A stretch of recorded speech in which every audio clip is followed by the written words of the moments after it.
¿Cuál es el sentido del judaísmo y por qué tantas personas se inclinan a él? Escucha, conoce, empatiza, cuestiónate. No juzgues al judaísmo por los judíos, júzgalo por ti mismo. Soy Lian Jafif Nahmias, bienvenidos a Historias de Reencuentro. Mi nombre es Jonathan Gilbert, estoy aquí para ser entrevistado y revelar todos mis secretos. ¿Cómo hice Teshuvah? Híjole, sabes que ahorita venía tratando de acordarme y así la memoria es algo muy dinámico, ¿no? Yo creo que cada 5 años uno debería de platicar su historia de Teshuvah porque uno va cambiando la versión. Entonces, hoy en día, la historia es la siguiente. La verdad empezó con una enorme curiosidad que sale de algo totalmente inesperado. Nosotros somos un grupo de amigos de la Naye, ¿sí? La escuela tal vez más secular de toda la red judía de México. Y crecimos en familias relativamente tradicionalistas, algo respetábamos las fiestas, pero muy, muy light.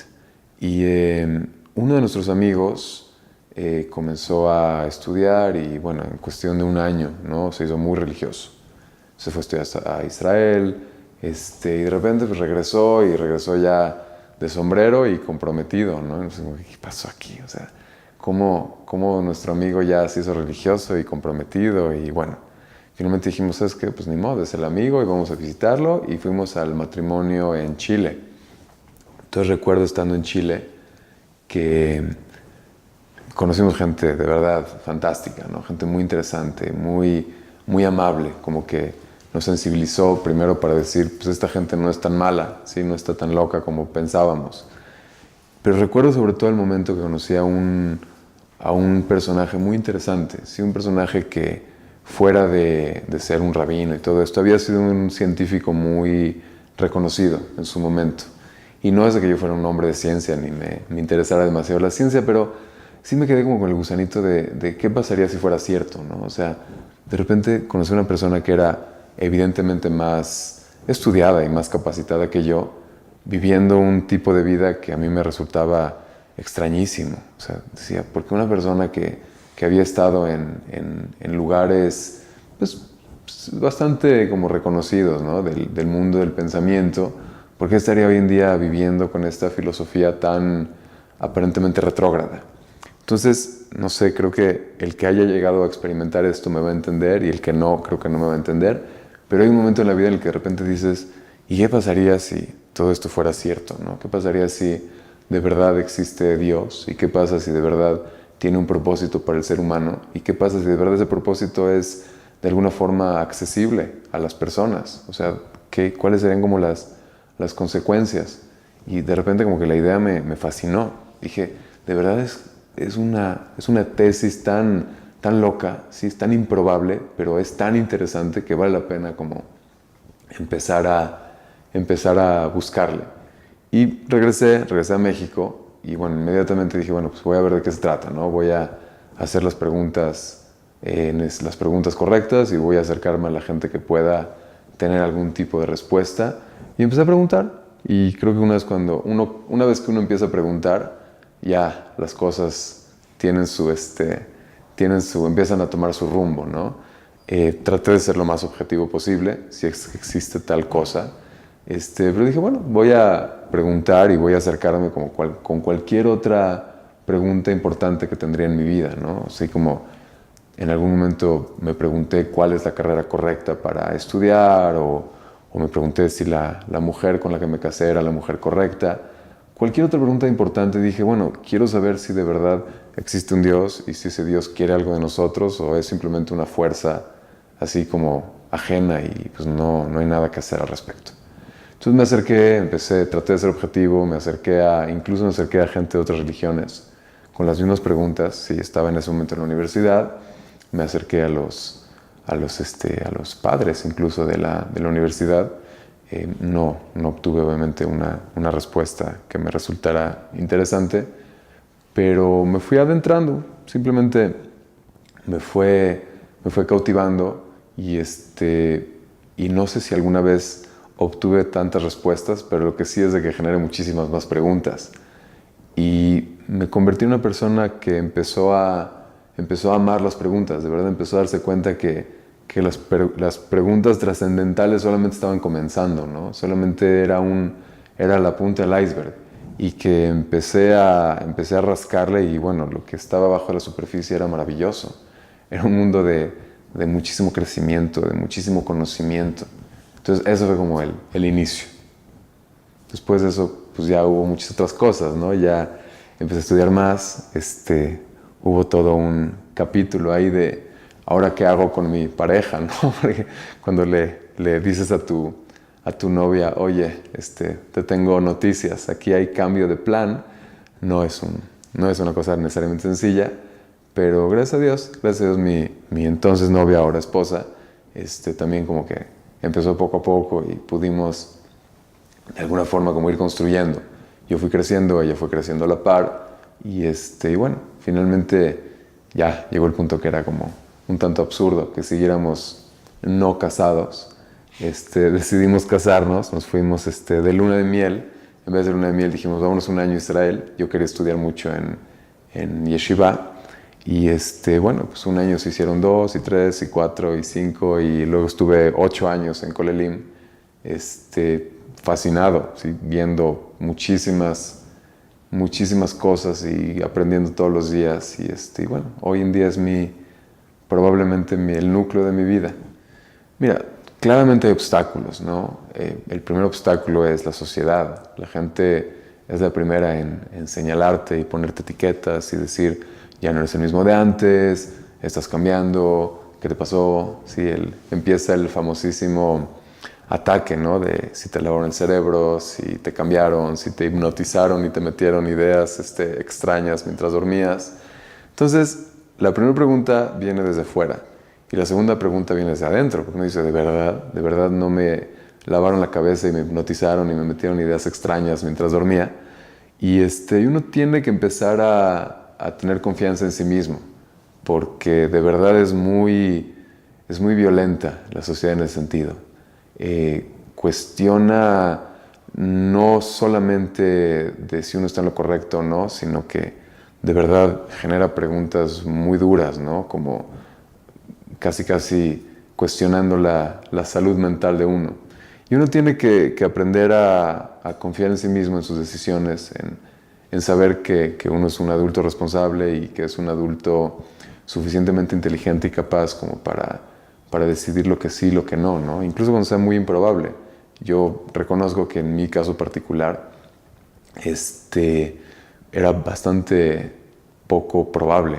Era, por el tipo de familia del que venía y por el tipo de personalidad que tenía, ¿sí? A veces uno tiene como el prejuicio de que la gente que hace teshuvá, que se hace más religioso, es gente que tiene algún tipo de problema o carencia, o que no es que no lo tuviera, todos lo tenemos, pero no creo que fuera muy marcado, al menos, no en mi caso. Tenía me parece que una carrera prometedora, tenía una linda familia, me sentía muy contento en general con mi vida como estaba en ese momento. O sea, no era el caso estereotipado, ¿no? De que, bueno, de repente pues, hubo una crisis y... O sea, realmente no. Realmente las cosas iban muy bien.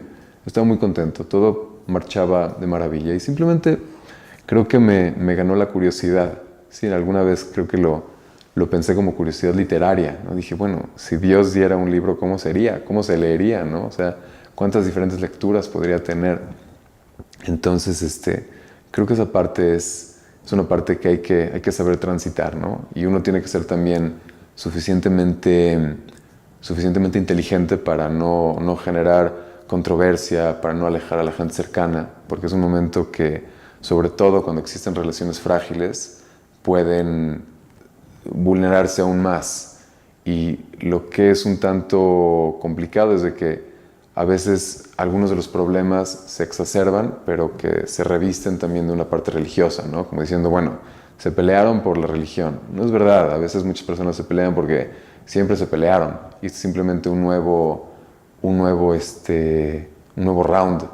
Entonces uno tiene que saber que finalmente esto genera dificultad en muchas personas y tiene que saber cómo manejarlo, tiene que ser sensible, inteligente, tiene que aprender que para el otro lo que está sucediendo en su vida le va a resultar extraño, ¿sí? Tiene que saber traducirlo. Por lo menos durante los primeros años de Teshuvá, uno tiene que ser extremadamente sensible con el otro, ¿sí? Uno tiene padres y los padres forzosamente se van a sentir rechazados, porque de repente uno va a decir, no lo tiene que decir, pero con sus propias acciones, uno va a traer implícita la idea de que, bueno, hay algo en la crianza que ustedes me dieron que no me cuadra, no me va bien. Sí, si ustedes me dijeron que esto era el propósito de la vida, yo dije, no, es otro. Y me voy por otro lugar, ¿no? Entonces, creo que uno tiene que saber que uno va a afectar gente, ¿sí? Uno va, al menos en el corto plazo, uno va a herir gente. Y uno tiene que ser muy sensible. A veces uno está tan preocupado, ¿no? con no sentirse como atacado, que uno se olvida que también sus decisiones tienen impacto en los demás. Entonces uno tiene que ser muy sensible con eso. Uno tiene que saber decirle a veces a su mamá, mami, te quiero, te respeto, pero ya no puedo comer lo que tú preparas. ¿Sí? Es una cosa que las mamás no necesariamente toman de la forma más fácil, ¿no? Cuando uno ya no come en su casa. Y generalmente, si es una buena relación, simplemente va a transitar a que la propia madre le pregunta, bueno, ¿qué puedo hacer para que sí puedas comer en mi casa? ¿Sí? Y que generalmente se encuentran acuerdos, ¿no? Cambiaremos tal vez los platillos, cambiaremos los platos, ¿sí? Pero uno tiene que hacerlo con delicadeza, con conciencia y con cuidado. Entonces, creo que un obstáculo importante, ¿no? Que una persona que hace Teshuvá tiene que pasar en algún momento es cómo integrar su vida previa y hacerla parte de su nueva vida. Porque desafortunadamente mucha gente lo que hace es de que termina como rechazando, ¿no? Termina diciendo, bueno, no. Todo lo que yo hice en mis primeros 20 años de vida, casi que ojalá los pudiera cortar y echar a la basura y ser una persona nueva. Y me parece que mucha gente termina siendo muy afectada por esto, ¿no? Como que se siente que no sabe bien quién es o tiene que constantemente estar rechazando lo que era o negando. Y a mí me ha sido de gran utilidad y de gran importancia reconocer cuáles son mi trayectoria de vida, mis gustos, mis intereses, mis habilidades, mis vocaciones, que más allá de negarlas, las supe integrar. ¿Sí? Si yo tenía una gran vocación por la cultura, por ejemplo, ¿sí? ¿Cómo hago de esa cultura algo que tiene que ver también con la vida de Torah? ¿Sí? ¿Cómo las empato? ¿Cómo genero crecimiento a partir de?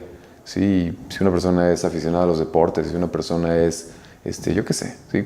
Le gusta el arte de cualquier manera, creo que una cosa muy importante es que en lugar de negar todo eso que tenía, lo sepa hacer parte de, ¿sí? Le sepa dar como santidad a su vida previa. Y no negarlo, que en vez de eso se convierta en un escalón para seguir creciendo, para seguir adelante, porque es un escalón importante, ¿no? Lo que fue, lo que es, y que no sean como dos vidas divorciadas. Eso es un consejo importante que creo que siempre hay que recordar. ¿Qué tipo de persona soy hoy? Creo que es una persona más completa, ¿sí? No creo que sea más simple, tal vez soy más compleja, porque ahora tengo que estar negociando con muchas partes de mí mismo. Ahora tengo que constantemente estar haciendo las preguntas, haciendo las reflexiones, uniendo los mundos. Pero creo que he hecho mi vida una vida mucho más rica, de mucho mayor reflexión. Me siento muy completo. De verdad me da muchísima alegría el tipo de familia que me ha permitido construir. Una familia que creo que tenemos valores muy, muy fijos, que creo que estamos como en equipo. Mi esposa, mis hijos, yo estamos, si bien con las dificultades de cualquier familia, pero siempre como orientados hacia una meta, que creo que es una meta compartida. Y de verdad me siento pleno, me siento contento y le agradezco a Dios todos los días que me haya permitido entrar en este camino. Y bueno, muchísimas gracias. Gracias. Gracias.